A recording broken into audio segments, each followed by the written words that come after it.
للوطن يا للوطن أم الوطن.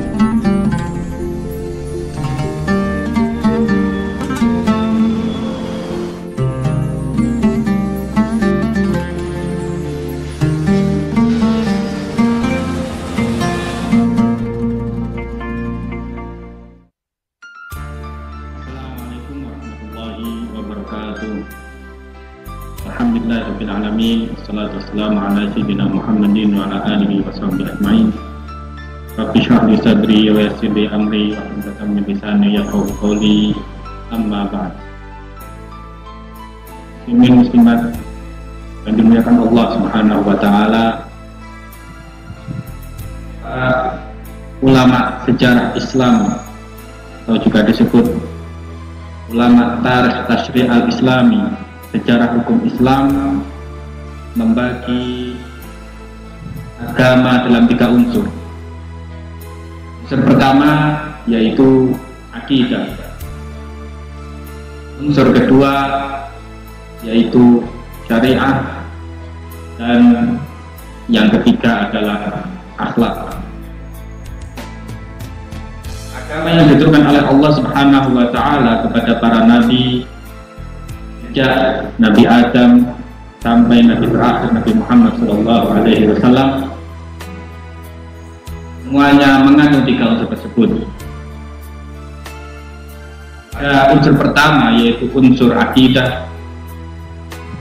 Ada terjadi perubahan akidah yang dibawa oleh Nabi Adam alaihissalam dan nabi-nabi setelahnya sampai Nabi terakhir Nabi Muhammad SAW adalah akidah tauhid, yaitu akidah yang berisikan penyerahan kepada Allah Subhanahu wa taala sebagai Tuhan satu-satunya yang layak disembah. Karena itu agama para nabi tersebut disebut agama tauhid. Jadi Islam tidak dimulai dari Nabi Muhammad, tetapi Islam sebagai ajaran tauhid dimulai Nabi Adam alaihissalam dan dilanjutkan oleh anak cucu beliau dari kalangan Nabi. Unsur yang ketiga, unsur yang kedua, mohon maaf, adalah syariat, bisikan hukum-hukum yang mengatur kehidupan umat manusia, juga mengatur peribadatan hubungan antara manusia dengan Tuhannya, juga hubungan sosial antara manusia dan sesama. Dalam konsep syariat ini terjadi perubahan-perubahan yang dibawa oleh masing-masing para nabi. Bagaimana kita tahu ketika Nabi Adam alaihissalam menikahkan anak-anaknya yang sebenarnya adalah dari kandung satu rahim, yaitu dari ibu Hawa. Itu untuk masa sekarang hal ini tidak mungkin dilakukan, bahkan juga diharamkan, karena menikahkan dengan sesama saudara kandung, sesama mahram, ini adalah larangan. Karena memang itulah Allah Ta'ala mengatur hukum umat manusia berbeda di setiap kondisi dan zaman. Masa Nabi Ibrahim mulai ada syariat khitan, dan pada masa itu juga ada haji, kemudian ada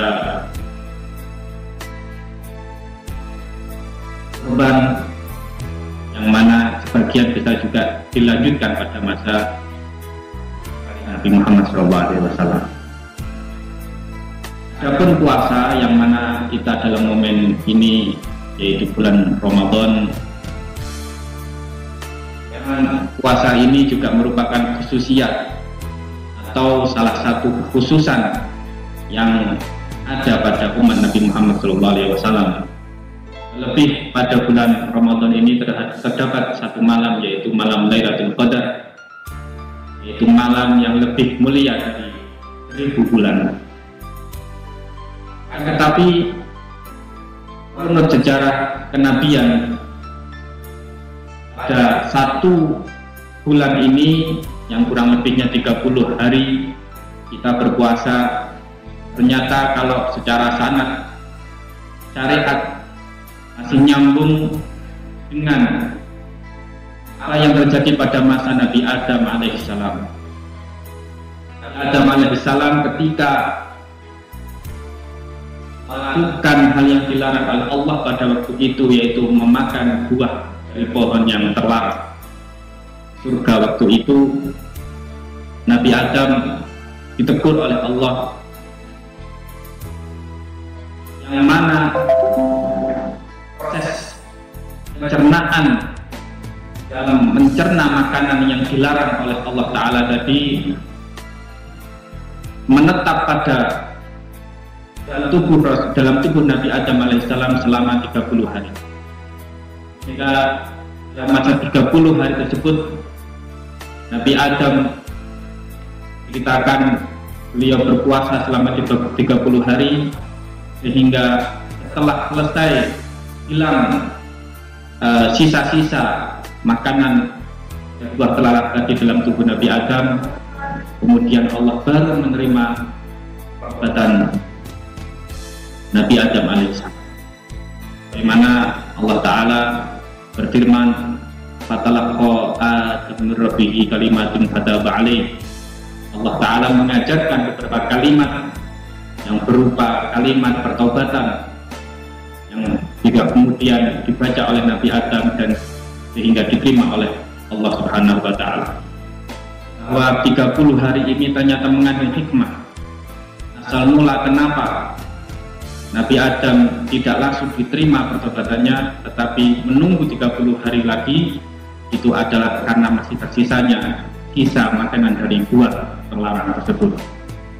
Sehingga setelah selesai 30 hari, Nabi Adam diterima pertobatannya, sehingga bersih daripada dosa-dosa yang menurut harapan kita sebagai dosa, tapi kalau secara ilmu hikmahnya itu merupakan rahasia takdir dari Allah Subhanahu wa Ta'ala.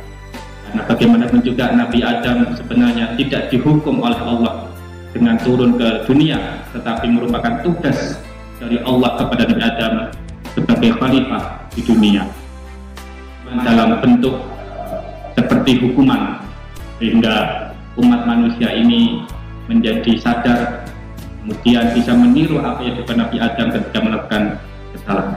Begitu juga ketika kita bulan Ramadan selama 30 hari atau mungkin kurang lebihnya sampai 29 hari, kadang kita berharap dengan melakukan puasa penuh 30 hari tersebut atau 1 bulan tersebut, harapannya kita menjadi bersih, mendapat ampunan dari Allah Subhanahu wa Ta'ala.